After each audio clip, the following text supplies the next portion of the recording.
my fucking god. Oh my god, I don't even care about my picks. I did so well on picks on this card, and this fucking guy, Jiri Prochazka, goes and gets knocked out after having the fight handed to him. He had this fight in his fucking hands, bro. It made me lose my voice. I don't know if you guys can hear it. My voice is strained. I went to see my homie fight amateur MMA. He made his debut the other day, and I was screaming, "Come back tonight!" And I started screaming even more because of these fucking fights. This was a great night of fights. All right, we can't take that away from this card. But Jesus Christ, fucking hell! All right, all that was good, everybody. Jesus, like, we're gonna go over the fights to make after UFC 327. I'm pissed off with these results. You know who wouldn't be? Oh my god. I picked Jiri Prochazka to win this fight. KO TKO. Round 3, round 2, like my logic was he would overwhelm Ulberg with the pressure. He would be too much. It was proving to be that early on. You know, Ulberg, he was forced on the back foot so much, made a misstep, blew out his knee, just completely blew out his knee, looked really nasty. And then what happened. Like, what do you want me to say? What do you want me to say at this point? Let's go over what's next for each of these fighters, all right? Ulberg versus a nice round of physiotherapy. Get that knee recovered. Honestly, the light heavyweight division is so... It's kind of like the heavyweight division at this point. No one deserves a title fight. Ankalaev doesn't deserve a title fight. He just came off of a loss. Jiri definitely doesn't deserve another title fight, as much as I would love to give him one, because he just came off of, you know, back-to-back. He went 2 with Pereira, and then now another vacant one with Ulberg. Like, he does not deserve another title fight. Who else? Jan Blachowicz, old, washed, chopped. He's fighting Bogdan Guskov. Not chopped, sorry, my boy. He's fighting Bogdan Guskov again because they went to a draw last time. Khalil Rountree beat Jamal Hill, but then lost to Jiri Prochazka. Jamal Hill is fat and jiggly. Azamat Mirzakhanov, who was looking like he was next, just lost to fucking Paulo Costa. We're going to talk about him in a minute. There's really no one in the light heavyweight division that's like deserving of a title. And that's kind of crazy. But whatever, like, given the situation of the division, given the state of our champion, unfortunately I have to call him that, our light heavyweight champion, Carlos Ulberg, he won't be able to take any challengers on anytime soon. That blown out knee looked really, really bad. So in the meantime, we're going to make matchups for the rest of the division, alright? Now let's go on to my boy. He's still my boy. You're still my boy. They can never make me hate you, Jiri Prochazka. To that guy that watched my video about the predictions, you know, titled Yuri's gonna dominate or Yuri's gonna destroy, I don't know, something. He said he was betting 100 on Jiri. I don't know if that was completely motivated by my predictions. I'm sorry, brother. But if you watch the fight, Jiri was doing what I said he was gonna do. He was pressuring, he was forcing, Ulberg on the back foot, which is what he likes to do anyway. But he was forcing it more than usual. You know, anyone against Jiri starts going on the back foot. And it was just a perfect Jiri fight. Up until, I don't know what he started doing. He started like, oh, let me give him a chance to fight back and then get knocked out. Oh, everything about having the hands up, everything about his head movement just went out the window when he saw that. When he smelled the blood, you know, like, smelled the blood of a wounded animal. But it's like what they say, like, cornered predators are the most dangerous. Like, when these guys, Carlos Ulberg, Pereira when he's hurt, you know, maybe Izzy playing possum in their second fight. These guys, when they're up against the fence, when you think they're hurt, when you relax yourself and you start opening up, that's when they get you. And you can't let them get you like that, man. We have to make this fight next. You know, Ankalaev hasn't even had like a sniff, hasn't even had a whiff of a fight announced. This fight, although it sucks to say because they've both gotten what seems like infinite title shot glitches, you know, I mean, not Ankalaev, but we don't really care about Ankalaev. These guys are probably going to fight for the next, for an interim. They're going to fight for a next #1 contender shot. Like, we might see Jiri genuinely get like 5 title shots. Once against Glover, twice against Pereira, once against Ulberg for the vacant, and then another one maybe against Ulberg in a rematch. Crazy shit in the light heavyweight division. This is what having an empty division feels like. This is what Mighty Mouse was doing back in the day at flyweight. This is what the heavyweight division is doing now with Tom Aspinall in it. Whatever. Crazy shit, alright? So yeah, make Jiri versus Magomed. I do think Jiri wins this fight. Is it crazy to say that Jiri wins this fight after what we witnessed? Maybe. But I stand by my boy. This is genuinely still my boy. Jiri would have won that fight. I think Jiri wins that Ulberg fight. What I would have said 9 out of 10 times, I would now say maybe 7 out of 10 times he wins that Ulberg fight. Just because I see that Ulberg has the power to take Yuri's lights out. Like, that's what it is. Before, I wasn't sure that he had that power. Chinning Dominic Reyes is not a show of your power whatsoever, if we're being for real. That's not like, that doesn't tell me anything that you can chin Dominic Reyes, because at this point, anyone chins Dominic Reyes, all right? Let's move on to the next fight. The winner of Costa versus Murzakanov. Paulo Costa getting a win in the big 2026. What world are we living in? What world are we genuinely living in, all right? He now takes Murzacanov's spot. I think Murzakanov was 7th ranked. He's going to be 7th ranked. Murzacanov's probably going to go down to 8th or 9th. And Rountree is right there at the 4th or 5th spot. This is a perfect rankings-wise like fight because Rountree's coming off of a loss. Costa's coming off of a win. These guys are both the same height. This is the first time Rountree's going to be fighting someone his height, it feels like, in the light heavyweight division. And it's just a show to see how, you know, is Paulo Costa really back? He looked really good against Murzakanov. I was really surprised because I did pick Murzakanov. Okay, so Jiri Murzakanov and I believe, who else was it on the, oh yeah, I picked Esteban Ribovic against Gamrot. Those are my only 3 wrong picks on the card. I went 8 for 12, so that's pretty good. But this was one of my picks I got wrong. And I was just expecting Murzakanov to be able to outbox Costa. We've seen Costa get outboxed most of his career. You know, we got outboxed by Whitaker, by Izzy, got outboxed even by Yoel Romero, even though he won that fight. It's always been Costa's kicks, and we saw him get that head kick finish, right?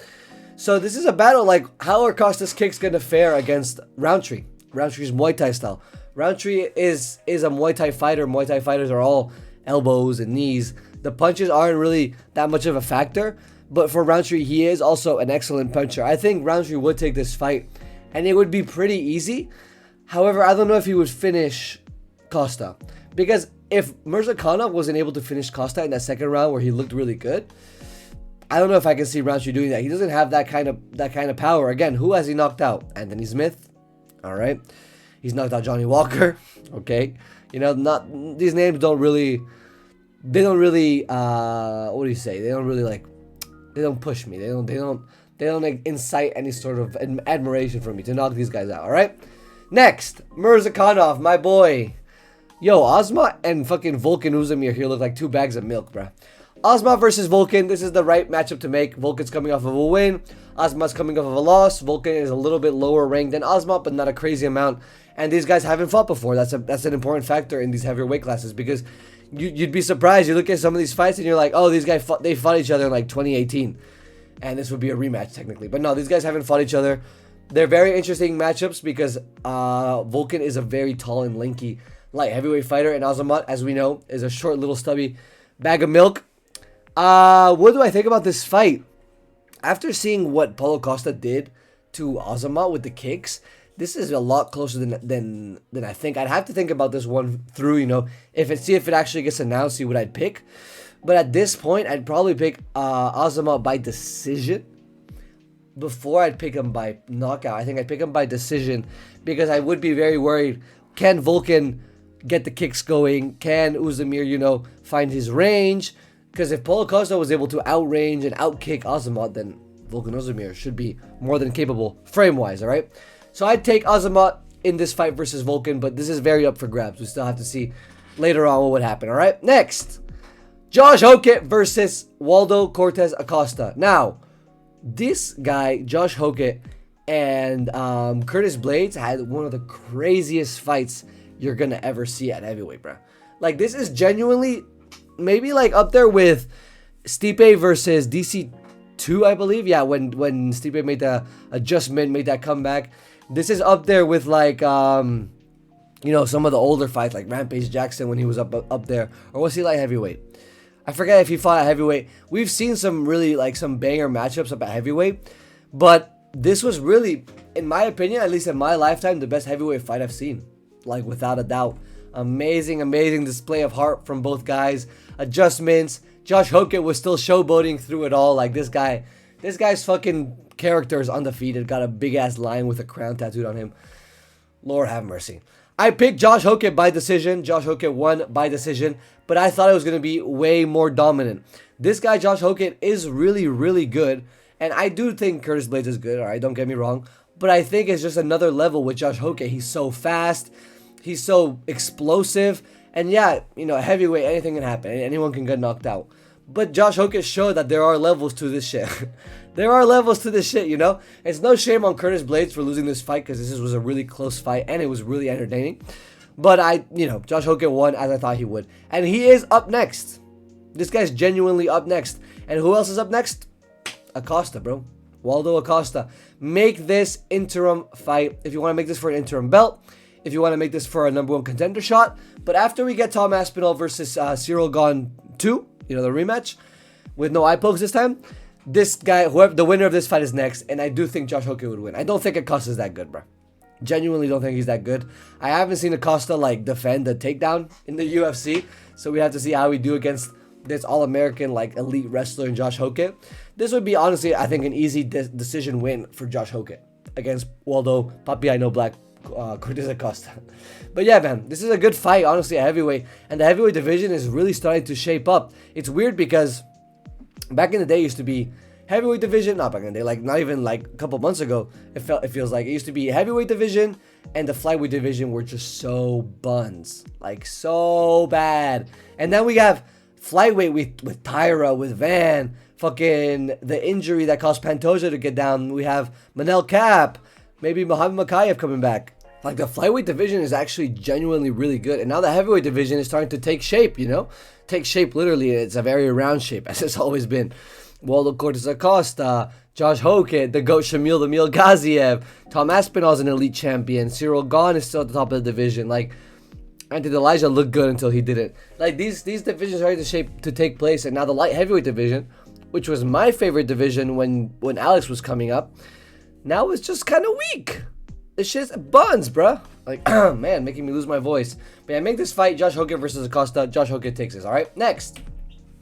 Curtis Razor Blaydes loses against Josh Hokit. Not too bad of a loss. Does not deserve to go down and fight. And this is what I was talking about with guys that have fought in the past. I thought for sure these guys had fought in the past with how long they've been in the UFC. But no, man. These guys have never fought each other. So make Blaydes versus Spivac. Spivac coming off of a win. Blaydes coming off of a loss. They're right there in the division. I believe they're 2 ranking spots apart, 5 and 7, or God forbid 6 and 7.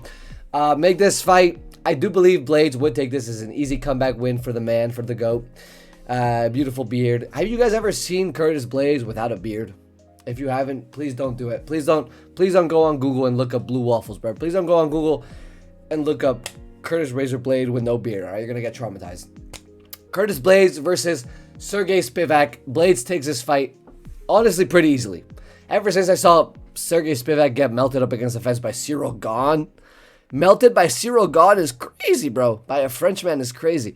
Ever since I saw that, I was like, yeah, no way. No way. He's finished, all right? Next. Dominic Reyes takes a big dub against Johnny Walker. I thought it was going to be a knockout. Ended up being a boring decision. I don't know, bro. The UFC's weird. You think this is the fight where these guys are going to have a double knockout, for sure. These guys are going to, slime each other out. And then they go to, a weird decision where it's kind of boring and kind of technical. Why, all right? Why couldn't we have seen a double knockout? That would have been legendary. But give me Reyes versus Hill. And this fight actually scares me so bad. Because the only way Hill gets back in the win column, being how trash he is him chinning somebody.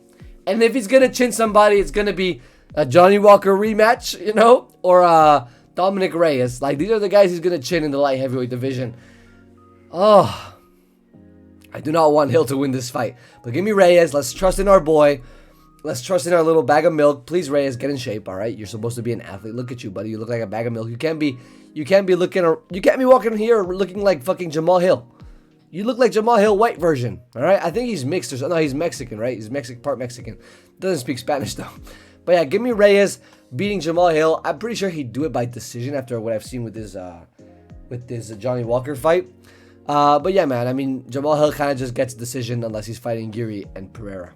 He got a decision by Khalil, got decision in the past. He got his arm broken by fucking Paul Craig or something. I don't know, man. Give me Reyes versus Hill. Reyes winning by decision or knockout. That would be nice. Next, Johnny Walker. Oh my God, my voice. Johnny Walker versus Alexander Rakic. Johnny Walker loses. Rakic is coming off of also a loss. So this is kind of just like a washed up versus washed up fighters. I don't know. Just like two washed fighters in the light heavyweight division, we got to do it to him.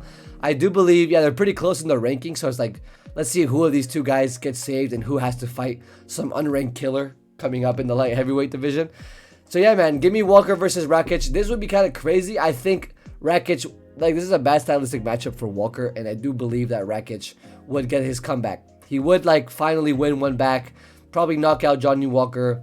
I'm guessing, like, round 2, maybe round 1, round 2, like a punch, like a singular punch, not even like a good setup, not even a combo. He gets him with like a singular punch that just hits him right, and Johnny Walker does like a weird knockout animation. All right.